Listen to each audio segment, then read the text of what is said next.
So here we are today, having arrived at this category of the difficult person. And one thing I want to make sure to explain a little bit is about the categories in general, and this one in particular. All of these categories are just a framework for the gradual deepening of the metta cultivation, going from easier to harder. And they're a skillful mean. They're not an absolute truth. So what I mean when I say that is they're not static. They're neither static from person to person nor in time. So from person to person, my benefactor could be your enemy. And I often think of this when I work with the enemy category. Somebody loves this person. No. They're precious to somebody. And also when working with the neutral person category. Have you ever had the experience of being in an airport? Like one of those big hub airports like in Bangkok where thousands and thousands of people go through there every day. And they're all complete strangers. And I'm a complete stranger to them. Actually, I met a monk from the Ajahn Chah monastery in Switzerland last time I was in the Bangkok airport. It was such a surprise. It's like, wow, somebody I know in here. But mostly, it's this parade of strangers. And reflecting, seeing all these people, they're beloved ones of somebody, can really begin to open the heart to that profundity of metta. So where people lie in these categories is not static in terms of person to person, but also not in time. So we may start radiating loving kindness to a dear friend and going along like this, and then we realize, oh, actually, and suddenly we realize whatever it was that happened between us 20 years ago, that was really a problem, and our mind just has this little shift, and they're no longer the dear friend, they're the enemy. And when we persist in the practice, then they go back to being the dear friend. A number of people have reported this dynamic. It's so interesting. And these instant shifts really point to the fact that these categories are just concepts. And they're very helpful concepts in the context of the practice. But where people are in those categories can shift when anger turns to tenderness, where disconnection can turn into friendliness. This really points to an essential understanding about these categories and our role in creating them. The heart and mind categorize people. Conventionally speaking, we do this. People are whoever they are. We are whoever we are. And the heart decides based on causes, conditioning, kamma, whether someone is a dear friend or an enemy, neutral or benefactor. The role of the mind in taking experience, interpreting it, perceiving what we perceive, and making up stories is what does this. So the storylines we write about our relationships is the stuff that we undo in this metta practice. Which is why getting involved in those storylines or trying to figure them out or trying to figure out where they came from is a waste of time. Which is not to deny painful experience. Things do happen. People can harm each other. But in terms of something that has happened in the past, that was then. In the present moment, we pick it up over and over and over again, and we chew on it. The word in English is to perseverate. We again and again and again go there and tell ourselves the story of how wronged we have been. Sometimes when I watch cows in a paddock, and I notice how they're re-chewing, they chew their cud. It's the same thing, except what the mind does with these stories. So we bring it up and we ruminate on it again and again and again and again. And if you have been harmed and are the kind of person whose temperament is a dosa temperament, this can be quite fiery. The Buddha talked about 4 kinds of snakes. And this is a metaphor he uses for describing 4 kinds of people and how they deal with anger. Basically, there's the person whose anger is easily aroused and lasts a long time. There's the kind of person whose anger is easily aroused and then goes away quickly. There's the kind of person whose anger is not easily aroused, but once aroused, it lasts a very long time. And then there's the kind of person whose anger is not easily aroused, and then it doesn't last very long.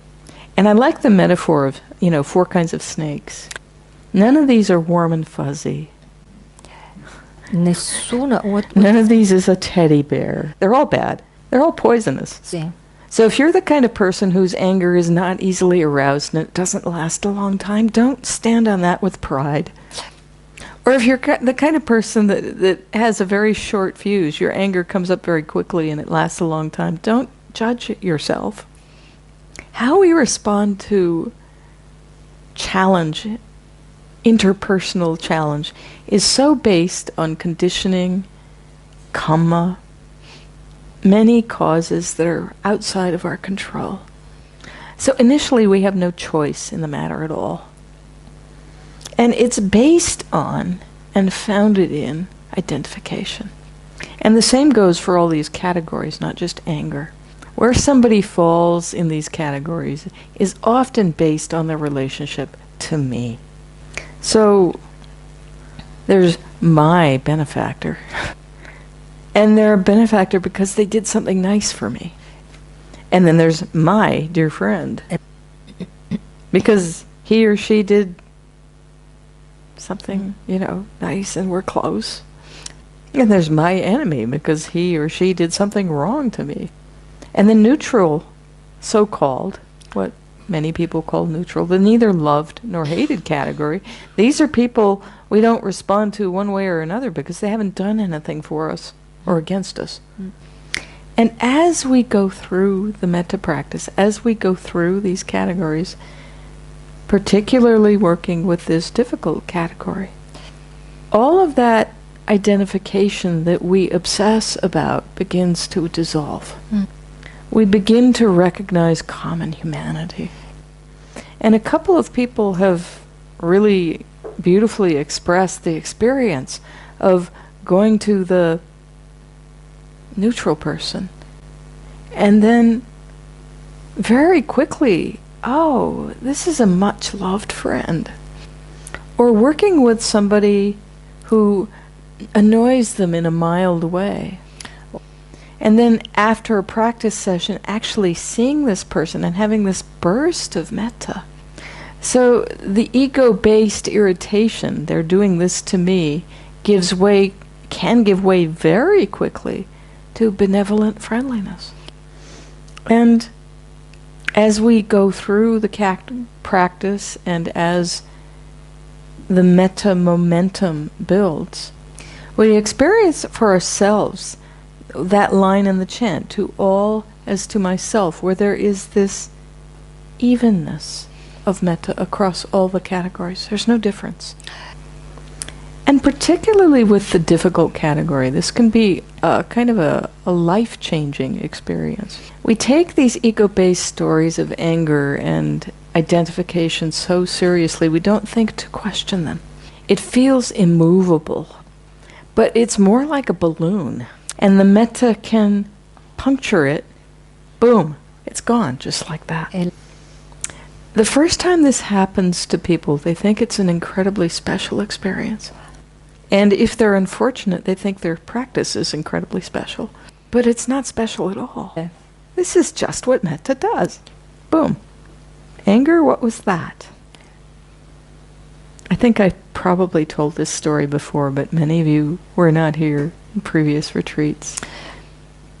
I'd been practicing for some time, but my very first 10-day retreat, my very first intensive retreat, The morning of the first day, breakfast, somebody I knew well, she was a friend, did something annoying, and in my mind, selfish. And in the silence with this dosa-based temperament, a predictable sequence of events happened inside. I was so full of rage. And we were practicing in this very small space. There were about 25 of us. And we would sit with the cushions around the edges of the room. And during the walking periods, nobody went outside. We walked in a circle. Not necessarily behind each other, but, you know, we all found a way to walk in this very small space. Every time her socks went by, the mind exploded in rage, judgment, self-righteousness, and pride. It was a full-on multiple hindrance attack. But I was practicing with it, and I decided to do metta. It took a while, but at some point in that walking period, it was just like somebody had punctured the balloon. It was such a shock. I can still picture where I was and where she was, because what replaced the rage was pure metta. And not just for her, but for everybody in the room. I can honestly say that was life-changing. So if you're stuck in stories about these difficult people, please be very careful not to imagine that these experiences of irritation, rage, whatever it is, are permanent or unmovable. You don't know if the next moment might be that moment when it all just vanishes. And now, after several decades of practice, I understand, both from my own experience and hearing others practice, this is not uncommon. So if you're grinding away and you're just struggling with difficult experience, be very careful not to project that struggle into the future, because the next moment might be the moment when it all breaks. There's a beautiful metaphor for this, and that's sawing through with a handsaw through a trunk of a tree. You push the saw, you pull it, you push it, and you pull it, and it feels endless. With a blindfold, you wouldn't imagine, oh, am I going to be doing this forever? But at some point, you get to that last push or that last pull, and the tree falls. And this is one very common dynamic in working with this category. Where the metaphor sometimes breaks down is that anger might come back. But if you have that experience one single time, your heart and mind are forever changed, because you know, it's like, oh, okay, this isn't solid. So the more we incline the heart to metta in the practice, the more we do this over and over again, day after day, as the metta becomes more habitual, the old habits of anger or preference may intrude as thoughts. But we eventually learn, after many times of dealing with them, oh, these things aren't solid. And they no longer have the power to pull the mind, or to fool the mind into... And sometimes it's quite funny. You know, we can just be sitting there and we really minding our own business, and this thought pops up. And we recognize it as a really old pattern. But it no longer has the power to hold the mind. In fact, it's like, oh yeah, thanks, but I'm done with that. They no longer have the stickiness they once did. And so we can choose to just say thank you for sharing and go back to cultivating loving kindness. So we see, as we do this practice, that there are no absolutes, either in terms of where people fit into categories or how we relate to them. And we really see the dynamics of how difficult interactions are either prolonged or not. And it's up to us. That's that choice I was talking about last night. And that book that I've been talking about, the whole book is about that choice. And one thing I want to bring up again, I mentioned it briefly, but I bring it up again because it particularly applies in this difficult person category. And this is the phenomena we call yogi mind. And it's really interesting as we do the metta practice, because these two causal conditions come together perfectly in this category for yogi mind. Because the difficult person category brings up unwholesome mind states. And at the same time, we are deepening, because we've got momentum in the practice, we are deepening in concentration. So, here's the thing that happens. The kilesa, the unwholesome mind states of greed, hatred, and delusion, distort our perception. Concentration magnifies that. So you have distortion and you have magnification. This is why ridiculously small things like windows turn into wars. Things that would normally just not bother us at all suddenly become really, really important. This isn't that kind of meditation center that has a place where yogis can post notes. But for a couple of years I worked at the Insight Meditation Society in Massachusetts, and there's a bulletin board there in the foyer where yogis can post a note to the kitchen or the retreat manager or the teachers. And it was often a source of delightful entertainment for us on staff to, often a retreat manager would come in, oh boy, listen to this one. The most famous one, and I wasn't working there, this had happened years before, but people still remembered it. Somebody had written the front office a note, "Dear retreat manager, I have noticed in the last several days the planes have begun flying over the retreat center. This is disturbing my concentration. Please call the aviation authorities in Boston to reroute the planes." This person was serious. Serious. So if you're having thoughts like this about windows or about other people, feel very grateful you cannot write a note. And these notes, sorry.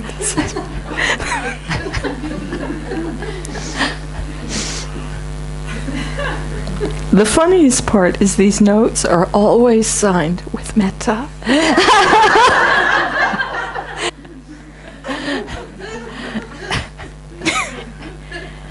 It's good we can laugh at it, because it's always this ridiculous. No, really, I'm serious. All these stories we tell ourselves about how bad we are, how bad they are. And especially when there's real poison in those stories. Somebody once got a job that I thought I deserved, and it took 3 years to get over the poisonous stories. With metta. This is the way the mind works when there's greed, hatred, and delusion. So next time you tell yourself the story about how a bad person you are, think of the story about the planes. Or next time you find yourself spinning about somebody in this enemy category, or just another yogi here about, oh, they look like such a perfect yogi, but they're so annoying. I wish everybody knew about this. With metta, it really helps to take it lightly like this. This is what unbinds all that conditioning. So when there is that familiar quacking sound of these thoughts going through the head, oh, thank you for sharing, but that's the most ridiculous story I've ever heard. Connect with whatever you're feeling and hold it with metta. With right effort, incline away from those unwholesome habits to cultivating metta bhavana. And the Buddha's instruction on how to deal with other people that might be doing things or saying things to or about us is totally uncompromising. So this is from a sutta in the Majjhima Nikaya called the Simile of the Saw. So the Buddha's talking about all the different ways people can speak to us. And I'll just read it, and back and forth we'll translate it. Mm-hmm. So, monks, these are 5 courses of speech that others may use when they address you. Their speech may be timely or untimely, true or untrue, gentle or harsh, connected with good or connected with harm. spoken with a mind of loving kindness, or with inner hate. Herein, monks, you should train thus. And I like this word, you should train thus. This is where we're going with this practice. In other words, our minds will remain unaffected. We shall utter no evil word. We shall abide compassionate for their welfare, with a mind of loving kindness without inner hate. And then what follows is Metta sahagatena cetasa ekam disam, the same lines that we chant. And then he goes on and ends with this. Monks, even if bandits were to sever you savagely, limb from limb, with a two-handed saw, he who gave rise to a mind of hate towards them would not be carrying out my teaching. Okay. We have our work cut out for us, clearly. But this is where this goes. And that's an uncompromising statement about the value of anger. This is not easy, of course, particularly as regards to things that are coming at us. Hateful action, hateful speech. There's another wonderful story in the suttas where the Buddha is minding his own business and a Brahmin comes and starts yelling at him. And the Buddha is cool as a cucumber. He just turns to the Brahmin and asks, do you ever have guests? And the Brahmin's surprised because he was, in full. But he says, well, yes, of course I do. And the Buddha says, well, Brahmin, if the guests don't eat everything you offer them, who does it belong to? And the Brahmin says, well, it belongs to me. And the Buddha says, just so, Brahmin, I don't accept your anger. It's all yours. And that's very true. Hatred is like a virus. So when people attack us or harm us, we can either have immunity of heart or not. And this metta is heart immunity. We can recognize, well, this is their stuff. I don't have to buy into it. We don't accept their anger. In the same way as the Buddha did, said, well, I don't accept the food. We don't catch it, magnify it, and throw it back. And in human reactions, this is what we normally do, right? This is how arguments start between people, turn into family feuds, turn into political wars, turn into wars between states. But we don't have to do this. I want to close with another famous Dhammapada verse that articulates this beautifully. In working with this difficult category and with difficult relationships, if all you remember is this one verse, it'll serve you well. Hatred never ceases by hatred, but by love alone. This is an eternal law. So may we all deeply internalize this instruction and live into this beautiful instruction that the Buddha gave us. Metta sahagatena cetasa ekam disam paritva viharati. I will abide, radiating loving kindness to all four quarters, above, below, and all around. Thank you for your kind attention and your diligent practice this day.